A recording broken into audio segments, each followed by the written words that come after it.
Video, play.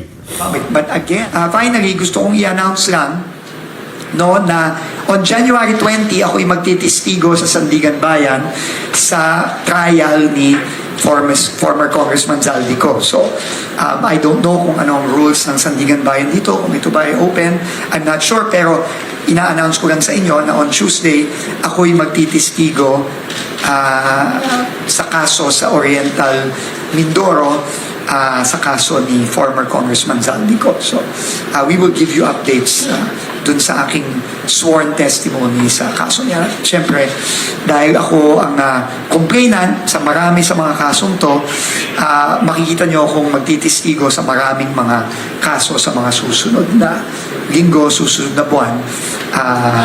Patuloy nitong proseso nating pananagot ng mga dapat managot. Ayan. Ha? Late. Delay. Nakakagula. Si Secretary Vince, ay credible witness ka yan. Testigo. Oo. Kailan ito, Jen? Kailan ang testigo niya? January 19 daw eh. 20. 20 pala, January 20. Meron pang Sandigan Bayan. walong araw, di ba? Oo, tama, oo. Ito ang problema. Ba? Hindi, mukhang ready na siya. Tapos lagyan pa natin ng problema. Ito Hindi ang yan. problema, Jen. Oo.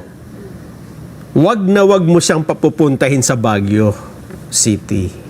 Sa loob ng 8 araw na pagitan? Hanggang wag. Kasi malamig sa Baguio, baka mag-ubo. Baka magkasipon.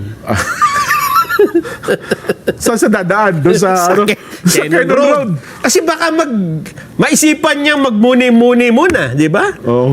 Bago tumestigo. Oo nga, no?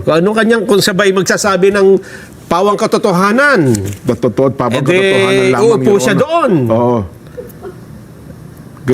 Wag kasi malamig ang panahon. Baka siya Ayun, Secretary Vince, dito lang kayo sa Metro, ho? Dito lang kayo dito lang sa malapit-lapit. DPWS lang kayo. Bakit dito kayo sa Quezon City kasi dito ang opisina ng Sandigan Bayan eh. Huwag kayo maglalayo, sir, ha? Ha? Huwag kayo maglalayo. At hindi natin alam kung ano mangyayari. Baka magkaroon kayo ng super flu.